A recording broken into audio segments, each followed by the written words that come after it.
So as you know, I had a vasectomy last week. Yes. My doctor, Dr. Mills, he's the best. And he gave me a little fist bump at the end. I was telling jokes the whole time during the procedure. He gave me a little fist bump at the end. Quiet, please. And as he's walking out, he says, man, CJ, you're the best patient. 4. I wish you had 3 balls. 2.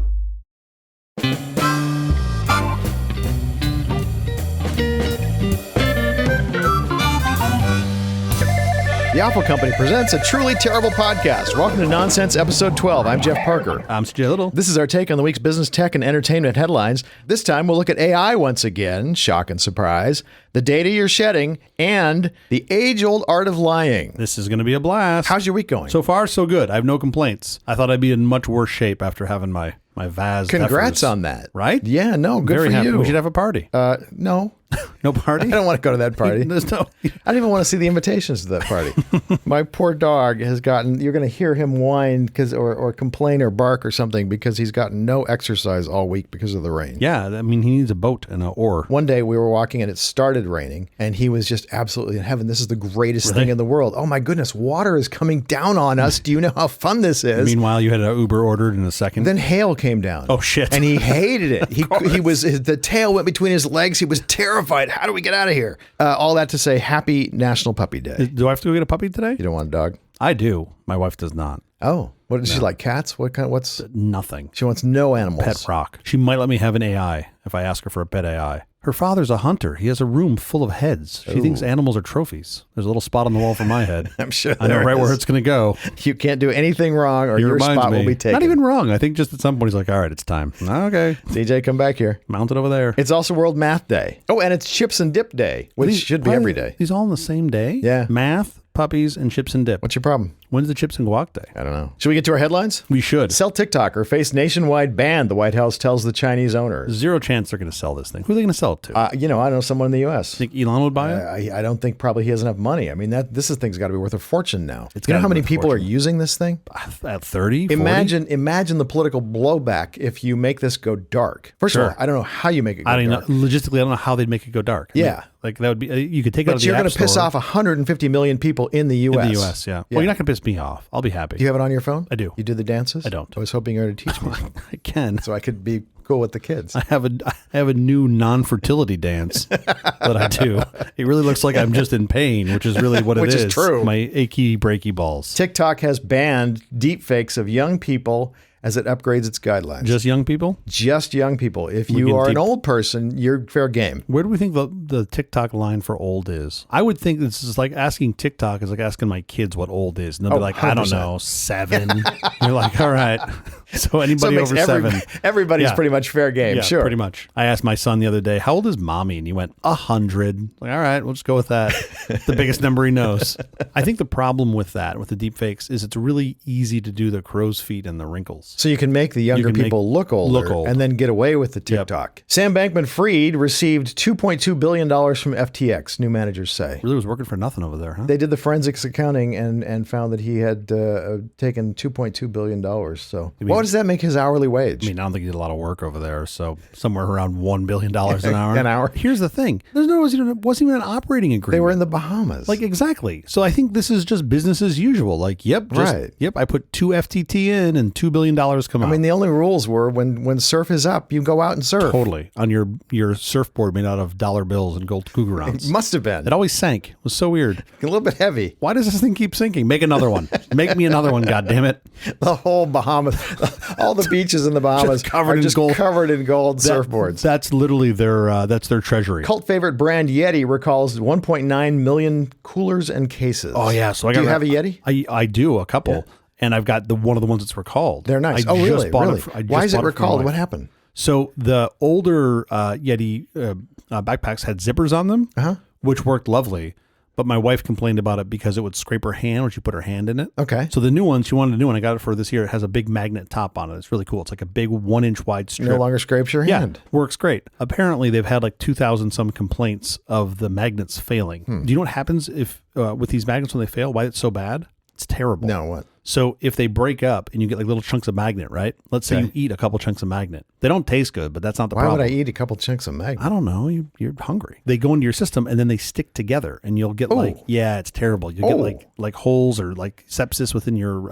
Yeah, of course. Yeah, not good. Really, especially with kids, really not good. Don't eat the magnet. So they're recalling 1.9 million of these. Not cheap. No, you figure the average retail price on these is probably around $300. Yeah. That's like a $500 million recall. Right. Which I did look this up. It is one of the larger recalls ever. Wow. By product size. The FCC wants to get satellite to smartphone service rolling. So I'm excited about this. It's so your phone will work when you're in the middle of nowhere and you have no cell service. You still can talk to a satellite. So I own a satellite messenger for exactly this reason. Yeah. I'd love to just have it on my phone. Sure. That would be lovely. My concern is there's always going to be some asshole streaming Netflix. My kid's leg's broken. I can't get the text out because this dick over here is watching Baskets season 3. What's Baskets? Really? Is that a good show? Oh my God. We should stream this on a satellite connection. When we're out in the desert. Yes, of course we should. We should totally do that. Universities slapping their names on for-profit coding boot camps is a disaster. Yeah, just like... Did you hear about this? No, well, not this particular, but I know coding boot camps, and most of them are terrible. This isn't just coding camps, right? Like, this is like secondary education at large. It's hard to recommend to someone who's going to a mid-tier university that they spend that much money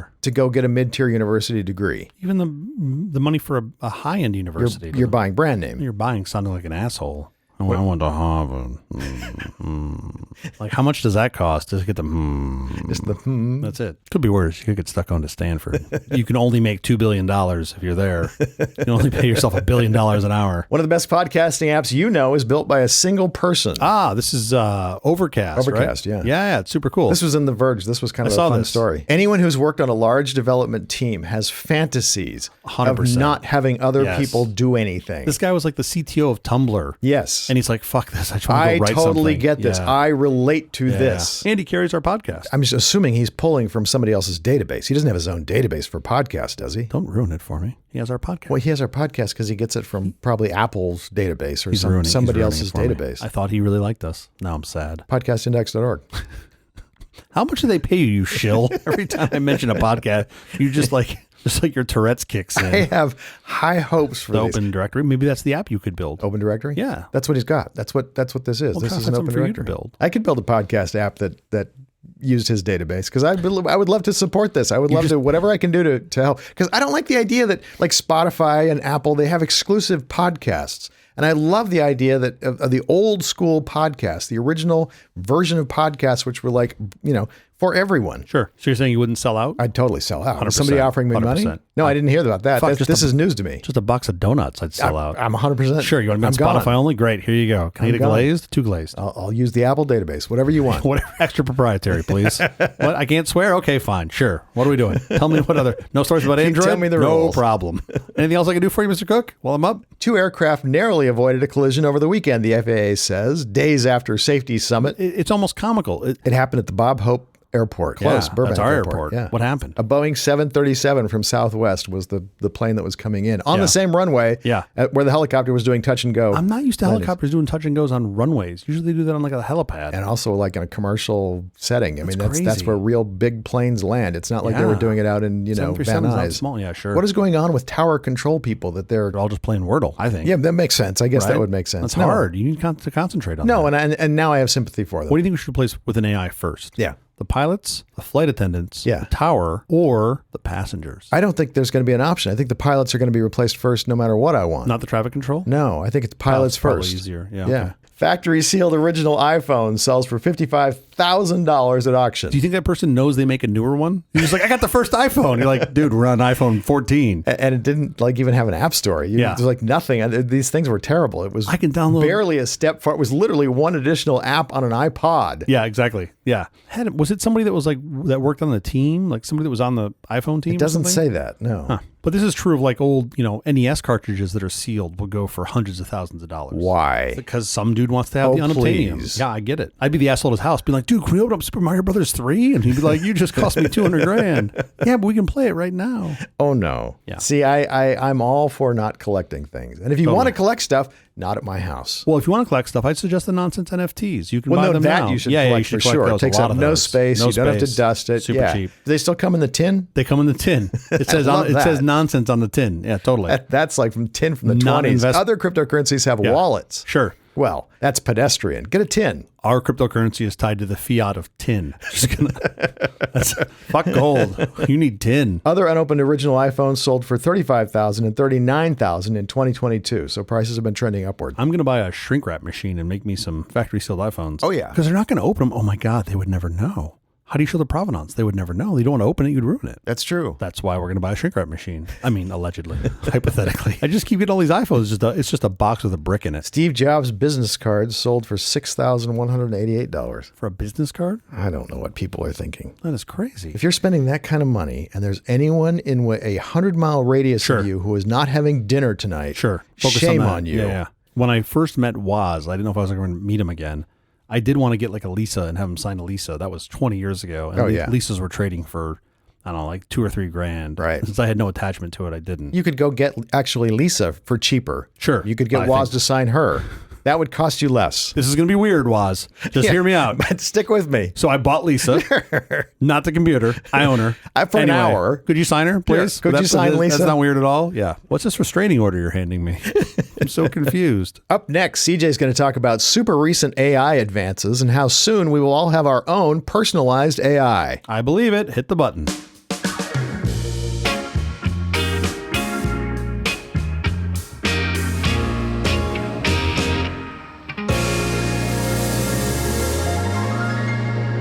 The rate of AI development and release has been mind-boggling lately. Yes. I think that's why we keep talking about it. I never intended for the show to be all Things just AI. keep... 6 months ago, you were not hearing about this in the news. Now it's all you hear about. Every week, there's so much movement. It's crazy. Because processing power finally has made it economical? I mean, I think that's part of it. You've had a bunch of people toiling away on this for years to get it to this state. And that was hard for us to see as outsiders. Now that it's there, it's easier for us to see. So I think you're seeing... the only reason we're seeing it is because it's actually useful. I mean, because there's been other AIs, implementations of AIs on the internet, and they just haven't been useful. Yeah, I mean, you've had AIs that did very specific things for years. Sure. Right? 5-6 years that were really cool, but it wasn't as open as being able to just throw a question at a thing and have it give you the answer. And I think seeing that improve, what I would guess are large incremental improvements is pretty cool. And that's what I think we're seeing right now. And then seeing it applied into things that we do every day makes it look massive. Oh, if you want to remove the background from a photo and put a different sky in the background, there's just no better way to do it than AI. It's remarkable. It's incredible. You know, we're seeing this, like, not just the monumental releases and all of this interesting research, but also some philosophical pondering. And it's happening every week. I feel like every week I'm waking up to something that is new to me about AI, and it's just fascinating. There's a lot of philosophical pondering that needs to happen. Absolutely. Yeah, absolutely. Okay, so just in this past week, we've seen the launch of ChatGPT 4 by OpenAI. Yeah. Right, being touted as providing enhanced capabilities in advanced reasoning, complex instructions, and more creativity. Mm-hmm. What is really cool about it is it's a multimodal model, so it can handle text and image inputs already today. Two modals. It's not really multimodal. It's really like bimodal. More than one. I'm not going to ask if it's bimodal. I'm just greedy. Let it pick a side. There's states where that's illegal now. Yeah, unfortunately. But it's likely going to take video and others to come in short order, which is pretty awesome. Sure. One of the examples, this is a silly example they give on their site, but I just thought it was cool. They have this use case where they show a picture of like milk, eggs, and flour, and then you just ask it what you can make with it. It's pretty impressive. My mom can do that too, by the way. Totally. Well, let's put on some uranium, cesium, and iron and see what she comes back with. Like a nice souffle. Wow. I was thinking she was going to come back with some pancakes. A reactor. She was designed for a reactor, and you're like, fuck, that's pretty good. It can respond with, so this is ChatGPT 4, can respond with 8 times the words that the previous ChatGPT 3.5 could, so about 25,000 tokens versus... Is that a good thing? The sentences just got longer? Well, that's a very good question. I feel like that's my superpower, is taking something you can describe in a small number of words. I hammer on my kid. I say, never say in 100 words what you can say in 2. Unless you're saying, thank you, I love you, I'm sorry, in which case never say in 2 words what you can say in 100. Sure. This was another cool use case. You using ChatGPT 4, you can build a website from an image. Like you can hand sketch an image of a website, and it will give you the code to make controls. It happen. Yeah, and it's actually pretty cool. Like it's pretty compelling. And does it do what you want it to do? I mean, yeah, because there's more close. than just there's functionality behind a website. There's not just. I mean, I could argue that a designer doesn't do what you want them to do either when you give them a hand sketch. Boy, in my experience, never. They're like, well, I made some changes. Sure. Okay, so then Microsoft announced a couple things as well. So the new Bing is running on ChatGPT 4, and while it's still early, it's pretty compelling. More interesting, they announced Copilot for Office. Did you see this? No. So there was only the news release everywhere you looked. I know. They couldn't have been more loud about it. Yeah, yes. totally. I mean, they should scream this from the mountaintops, right? Office is still used everywhere by everyone virtually, except for you. Except for me. 2 other FOSS guys. So you can summon Copilot to provide information on like an upcoming Teams meeting or prepare people with updates on related projects. You can use it from within Office apps, which is super cool. So like you can use Word to draft a document based on other files. One of the use cases that I saw is you could have it create a PowerPoint presentation. They asked it to create a 10-slide PowerPoint presentation based on a Word doc. Right. That is super cool. Like, I think just to start as a seed. And then, of course, you go and edit it and make it. Provided I'm not dealing with any proprietary information, because ChatGPT is closed source code. It's proprietary code. Yeah. So I have no idea if my information is being transmitted back or kept at the mothership or no, whatever you do. it is. No, you do, and it is. Yeah. Right. I think that's what you know. It is.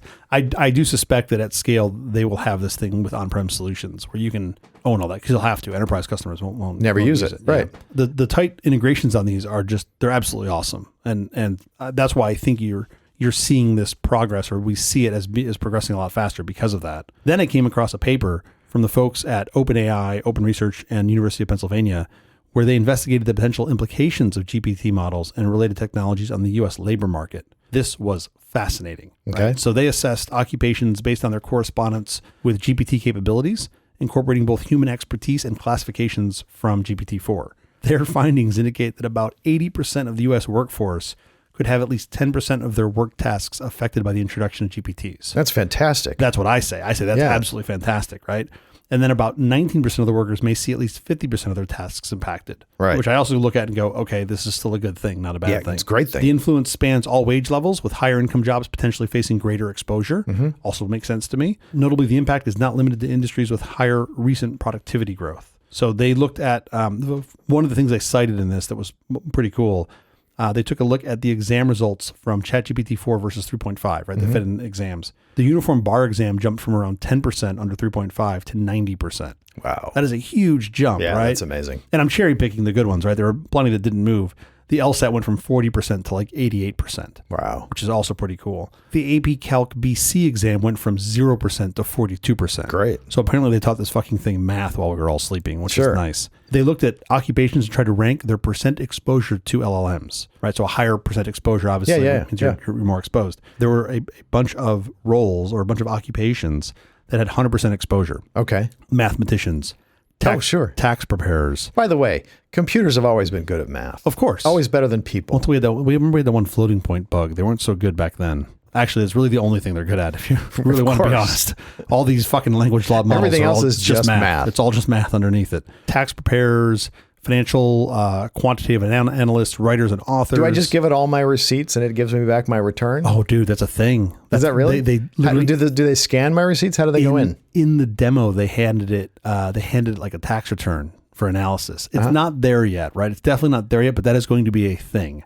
Like, I could totally see some startup by next year doing tax returns in the US. Like, it's there's so much tax law you have to know. The nice thing is that a chatbot could be up to date on all the latest tax information. Can we also have it rewrite it and just simplify it all for us? That would be lovely. Not going to happen. Every line has a constituency. It does, yeah, many. But like accountants and auditors, clinical data managers, climate change policy analysts, like these are all in the 100% exposure, right? Which means they're is that a job? Climate change it was on the policy list. analyst. I didn't make it up. Then there were this like other tranche of ones that had 95+% exposure.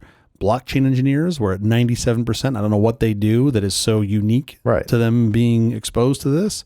But like court reporters, proofreaders, it was just nuts. So I found this court reporters already. Why don't we just record court cases? Why is there a person pushing this special typewriter thing? I think mistakes. I think you need somebody to be accountable to know that they, Also, while we're at it, why don't we just video them? Because there's so much information that we're losing just capturing the text. Yep. Well, and they're capturing the text in shorthand, right? They're not even typing. Like they're doing. Well, that can be translated back to crazy. Yeah, that can be translated back to text, though. So at the end of the day, they concluded that generative pre-trained transformers, or GPTs, exhibit characteristics of general purpose technology, suggesting that as these models could have notable economic, social, and policy implications. So if I assume that this will become true, as I suspect it will, right? It has to.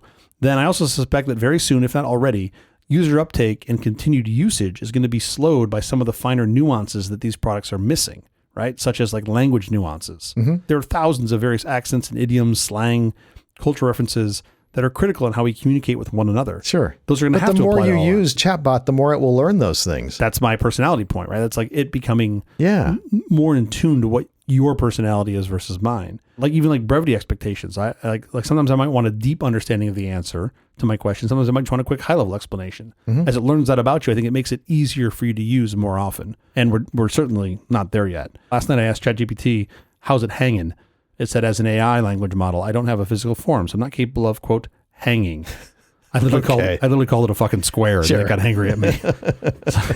Like, how terrible are you that you don't know people well enough to even answer that? The answer you're looking for is pretty good. How about you? Exactly. That's really all how you do you need. not know that? Sure. You've read all of Wikipedia, and the best you can come up with is I'm not a human and I can't be hanging. Like, Right. Come on. So I have no crystal ball, but I'm as confident as I can be that personal AIs will be a thing of the very near future. Yeah. And I'm really fascinated by this little tiny slice of how we will interface with them. I see a world where you could have different personas that you want at different times. I absolutely think that'll be a thing. What does that mean? I Different hope that'll be a personas? thing. So like imagine right now you can set the voice on your phone, Okay. right? You can have a British accent, or I have mine set to Australian because I think it's hysterical. That's like the thinnest version of what I'm sort of excited about. The analog I think of is like a personal or executive assistant. If you get an okay one that does what you need them to, it's passable at best. But if you start with an already amazing assistant, they learn your quirks and your nuances. They come to know what you expect and how to interface with you. But that could be different depending on what I'm doing. So like I said this before in a previous episode, I want a Winston Churchill AI.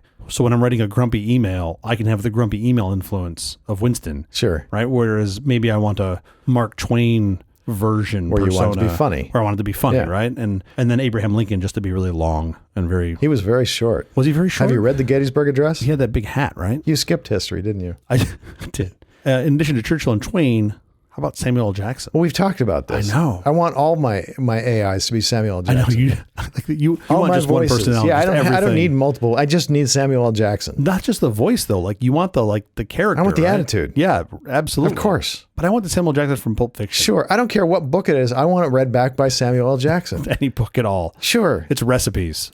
Fine. Break these motherfucking eggs. Like Sam. That's exactly what I want. Chill out, man. It's just soup, Sam. You're just making soup. Get this motherfucking bread out this motherfucking oven. Like, what? Why is he so angry? No, it's just Sam. Just how Don't he care. is. That's how I want my recipes to come to me. But imagine this. I could see a world where you license out snapshots of the AI personalities that you've created. Like if you tune one, like it's like loaning out a friend almost, right? That could totally be a thing. It knows how to respond to you personally. Or When I hear this tone in CJ's voice, what he wants back is this. what he wants to hear naughty text. Just read naughty text to him when you hear that. I was Just thinking it's like if you were constant being mode. short or curt, he wants a brief version of the answer. Exactly. I do think that's a thing, right? You like because that's what a good human listener Would do, interfacer right. would do is be like, all right, he's annoyed. Let's just give him the quick answer. Yeah. To me, I think this is super cool, and the future is a very bright, amazing, and scary place. What would be your top personal AI choice you would pick, other than Samuel L. Jackson? I want the Hal Holbrook AI when he's playing Deep Throat. I didn't see it. Oh my God, it's so great. And he like talks to you in these hushed tones on this like really kind of menacing At all voice. times? Yeah. Oh, Yeah. at all times. Yes. Mix the flour into the water and stir gently. It sounds stressful. Oh no, it'd be great. That'd be spectacular. I love Hal Holbrook. I would definitely have a Cookie Monster as well. Swedish Chef. Swedish Chef would be great. Yeah, no, that'd be great. All right, up next, Jeff's going to talk about data you are shedding. And you're shedding a lot of it. That's why I use the Selsun Blue. This side is tingling, and there's no data shedding, and then this side is not. Hit the button.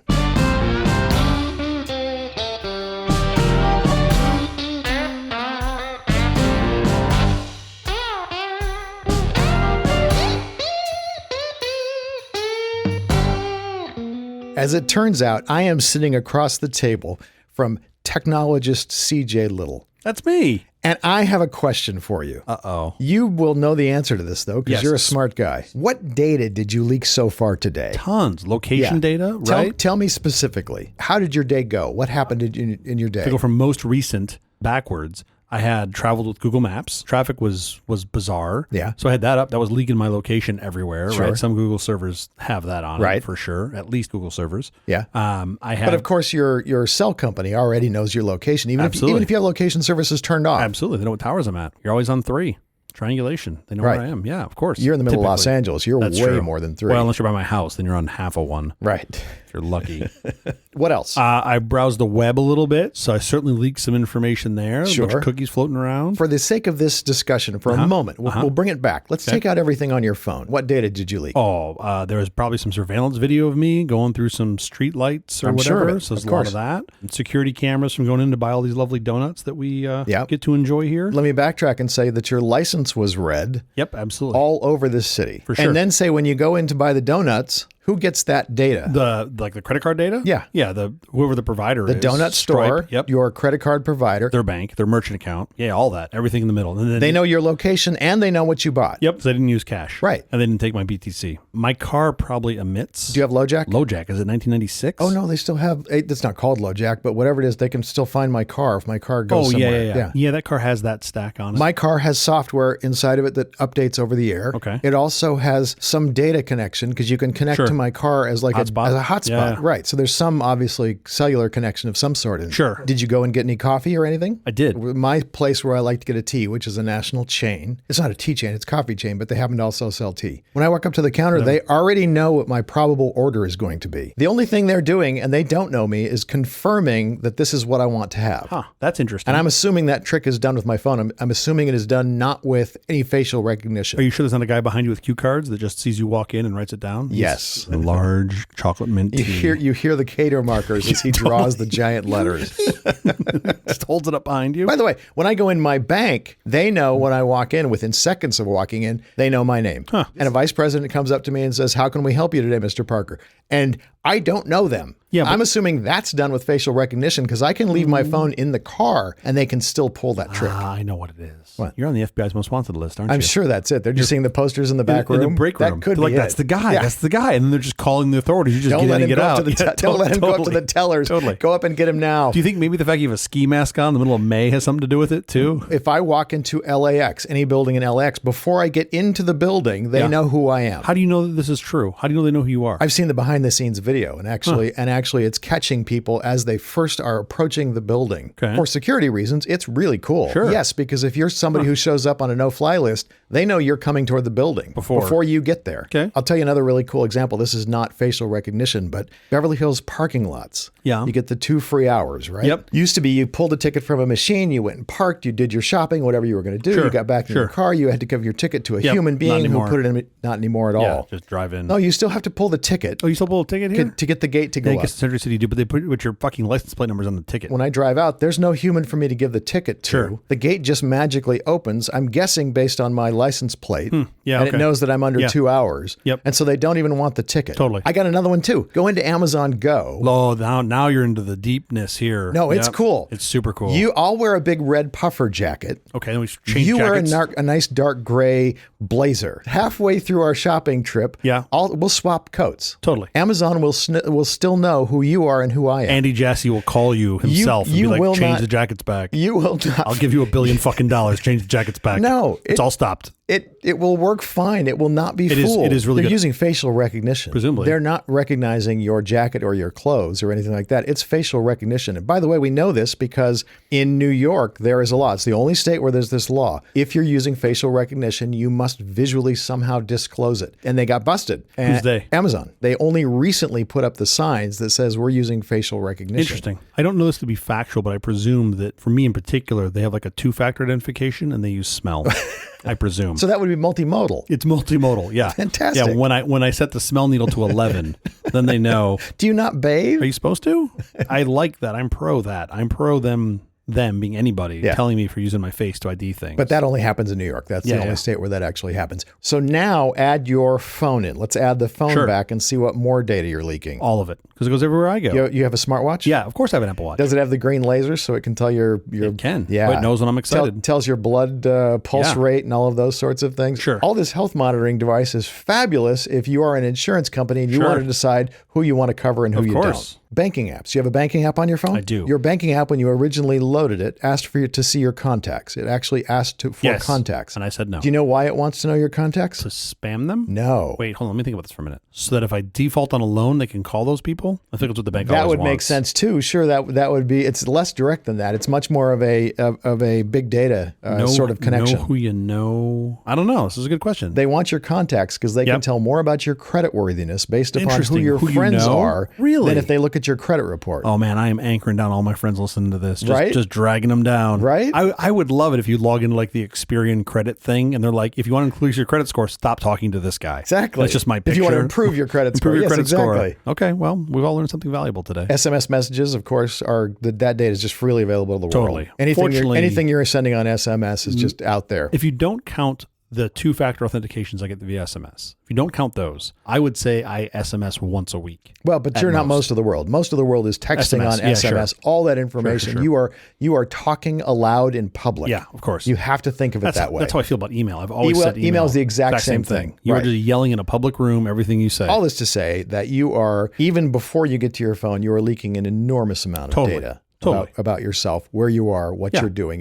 If you run a light in Beverly Hills, we're going to snap a picture. Oh, don't do that. We're going to snap a picture of you, and we're going to know who did it. And we're going to send a ticket to wherever the license plate on your car is connected to, even if it's not you. Now it's incumbent upon you to tell rat us them out. to rat out the person who ran the red light. That's why I register all my cars to your house. So there's lots of first parties who get this enormous amount of data about you. And then you add in data brokers. Selling data is a $200 billion a year business. That's crazy. So your data is going out to everybody. And that's just the ethical ones. I'm not sure there are any ethical ones, but theoretically there are some ethical ones. More ethical. Everyone else is just freely offering your data to anyone who wants to write a check. Oh, yeah. Of all the people you would think who would not be selling data or sharing your data out there freely in the world, the police got busted in Vallejo, California this week. Did you read about this story? I feel like I know something about this. License plate tracking data. Yes. I Just saw this. giving away everybody and where they were. And they can't be the only police doing this. Do they sell it to data brokers? Are they making a little extra money on the side from selling it to data brokers? Or are they just giving it away? Well, good news. You don't have to have that plate on your car. You can just take it off and drive. Oh, wait. No, turns out you got to have it. Turns out that plate's kind of important. I mean, I've seen some of the setups. This is old tech. This is like old tech. Some of the LA sheriff cars here that have like 8 cameras on them. Sure.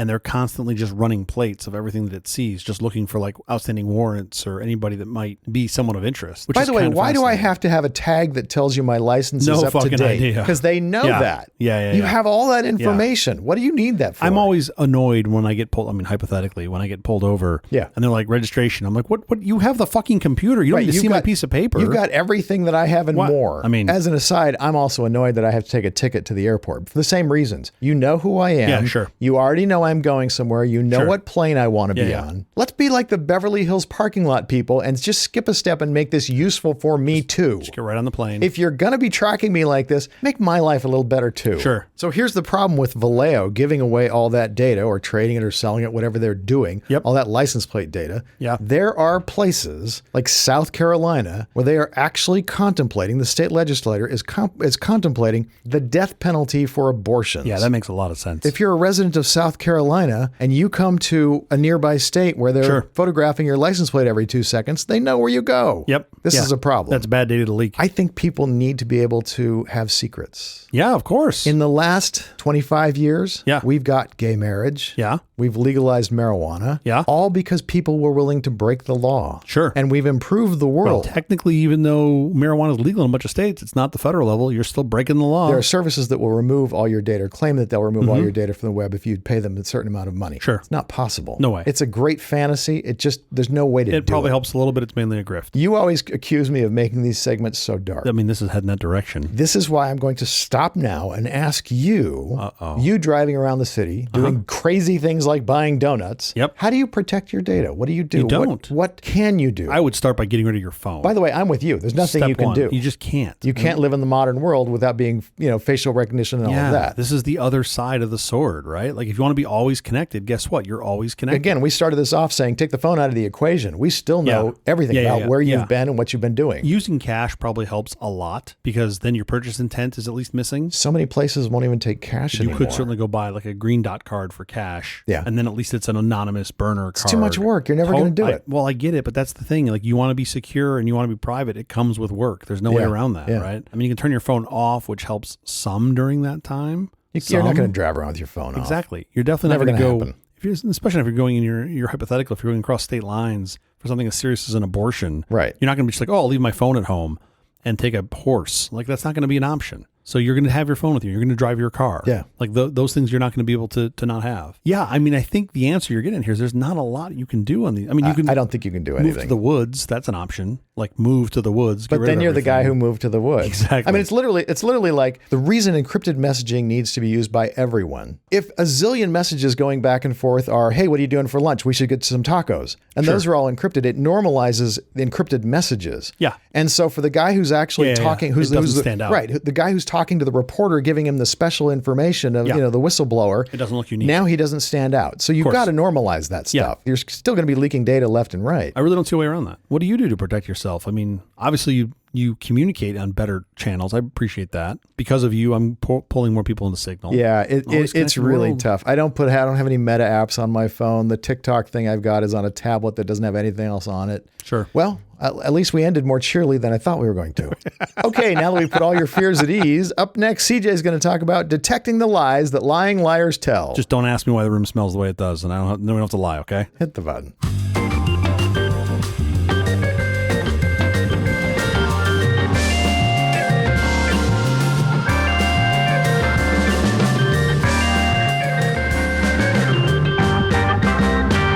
For over 100 years, psychologists, crime experts, and others have searched in vain for an infallible lie detector. Okay. Spoiler alert, it does not exist. Sure. Now listen to this. Early societies utilized elaborate methods of lie detection, which mainly centered around torture. Well, sure. Right? Big surprise. That's a sure way of not getting the truth, because I'll tell you whatever you want to know to stop the torture. That sky is definitely red. Right. For instance, in the Middle Ages, boiling water was used to detect liars, as it was believed honest men would withstand it better than liars. Oh my gosh. Like, wow, were we advanced then? That is a Monty Python bit if I ever heard of one. You are creating liars. Right? The best device we have for detecting lying today is the polygraph machine. Sure. Right? Which is really just a medical device for recording a patient's vital signs. Stress. Pulse, blood pressure, temperature, breathing rate, and skin conductivity, which I thought was fascinating. Does that change when you lie, your skin conductivity? No. Does any of this shit change when you lie? Not. That's the thing. The polygraph, right? Poly meaning many, graph meaning writings. It was designed to help diagnose cardiac anomalies and to monitor patients during surgery. That's what it was designed to do. But it has grown into... Is that right? Yeah. It's a $2 billion industry in the U.S., right? These things cost on average $700 to administer. Yeah. Wow. It's a lot of money. $2 billion industry, man. For, kind of such a crude machine. For a fucking spirograph on a piece of paper? Exactly. Yeah, I can make up shit way cheaper than that. I'll give you some fake AI bullshit, $300. Totally. Let's go get on this. Call it polygraph.ai. I'm going to buy it right now. So the polygraph was actually a concatenation of several instruments, right? One of the first was the 1906 device invented by a British cardiologist, James Mackenzie, that measured the arterial and venous pressures and plotted them as continuous lines on paper. Okay. Right? That was like the sort of what you think of in seeing the output of a polygraph. And I love this company name, the Grass Instrument Company of Massachusetts was the maker of a 1960s polygraph machine.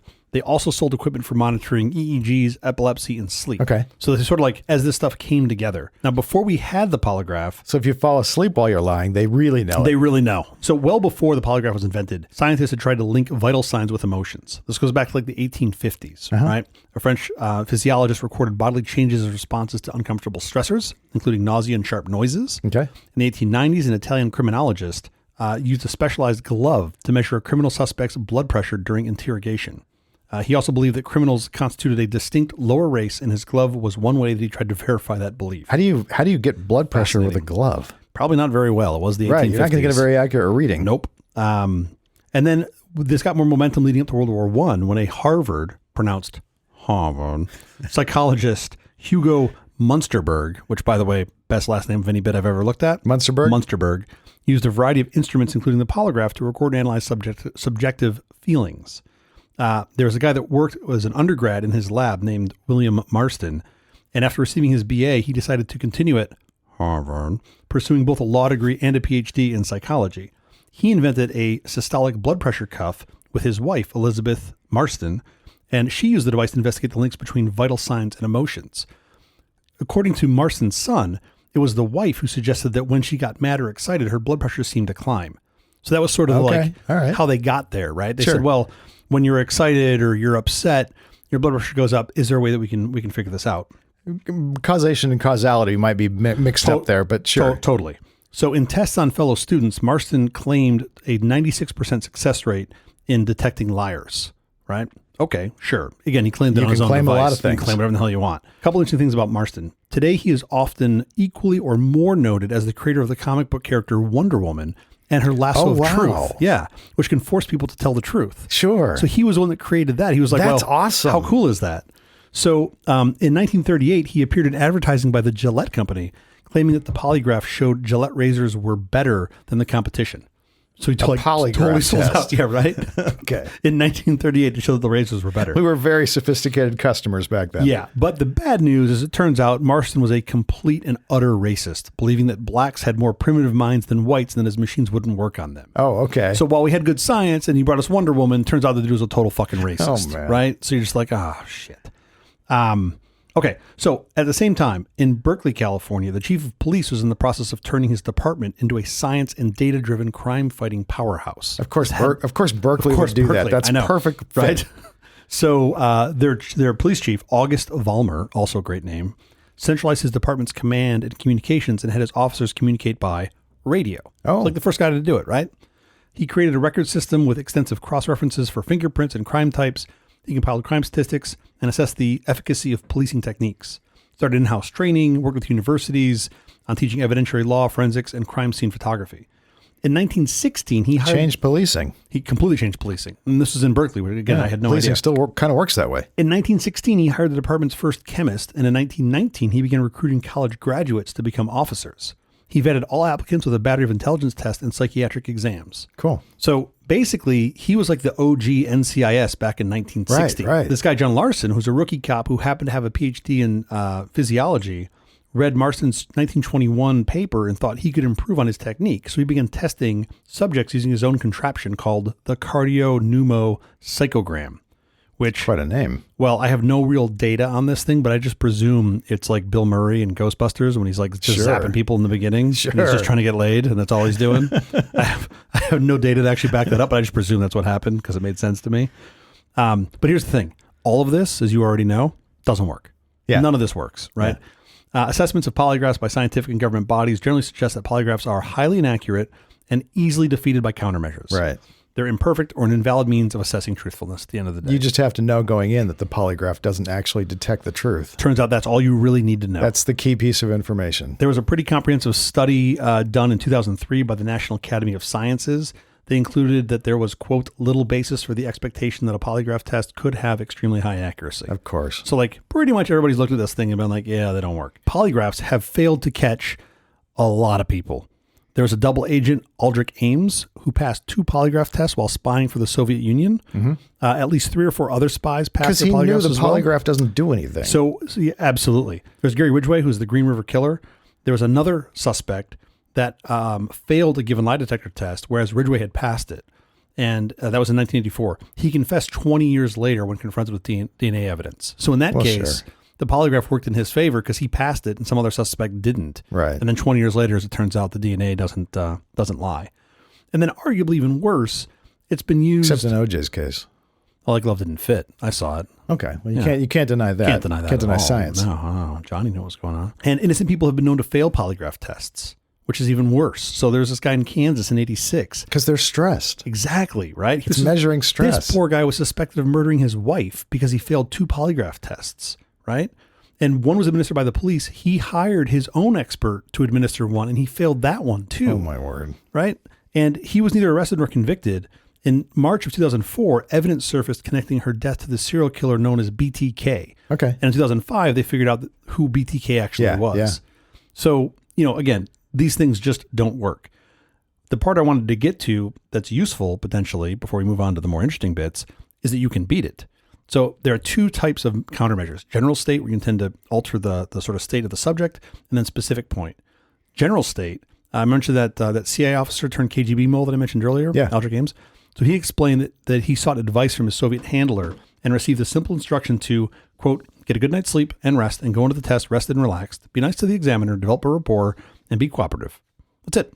Like, that's good advice for life. The dude himself explained there's no special magic. Confidence is what does it. Sure. Confidence in a friendly relationship with the examiner, rapport, where you smile and you make him think that you like him. Yes. And as it turns out, that gets you through a polygraph. It's not too hard. The point is, they just don't work. What does work for detecting lies? Well, look for like things that they do that you might recognize as not being truthful, being vague, repeating questions, speaking in sentence fragments, failing to provide specific details. Little tells. Yep. Grooming behaviors, just playing with their hair, pressing their fingers to the lips. Tells are interesting. By the way, they could also be wrong. Exactly. So tells are interesting because you don't always know. Now, they generally speaking, a nose growing can be an indicator. Would be a good that tell, would be a good one. That actually worked. That would be of good. Lying. That one you would know. But while body language can sometimes hint at deception, researchers suggest that many typical suspect behaviors are not always associated with lying. For example, shifting eyes typically mean that a person is thinking, or more precisely, that they are accessing their long-term memory. Right. How shitty is that? Like, there used to be a thing. Lying. There used to be a thing if the person looks to the left, they're lying. If they when they answer, if they look to the left, no, they're not. What happens when everybody knows that? Look to the right. Look to the right. Right. Look to the right. Vocal cues, language cues, looking for someone who's telling a lie to leave out important details. There's a strategy for this where they use what they call cognitive load. So in theory, if someone's lying, if you ask them a bunch of questions to sort of dig in deeper, they have to do more stress to tie together the story and make sure that's right. Yeah, sure. And then typically other cues, like other sort of body language cues, will pop out. But more recently, two things have come into play. So real-time imaging via fMRI. These are really cool. Of brains. Yeah. Yeah. So sort of doing real-time imaging of the brain. So in 2002, a professor at UPenn began using this functional magnetic resonance imaging, right, fMRI, to do this real-time imaging. And what he found was that the brain was generally more active when lying, and suggested that truth-telling was the default modality for human beings. Okay. Which is a good thing. Makes sense, sure. He reported that he could correctly classify individuals lying or telling the truth 78% of the time, which seems decent. That's not bad. It's better than not. More recently now, AI has entered the chat. Yeah. Pardon the pun. Researchers at the University of Arizona developed listen to this acronym, you're going to love it, Automated Virtual Agent for Truth Assessments in Real Time, or AVATAR, for interrogating an individual via a video interface. Yeah. So it uses AI to assess changes in the person's eyes, voice, gestures, and posture that raise flags about possible deception. Right. That combined with big data, I think you're going to find something, a little more accurate. And that is probably where it's going. So the leap from medical devices to interrogation tool is a curious one to me. And historian Ken Alder describes this in his 2007 book, The Lie Detectors, The History of an American Obsession. Really interesting book. I didn't read the whole thing, but I read a bit of it.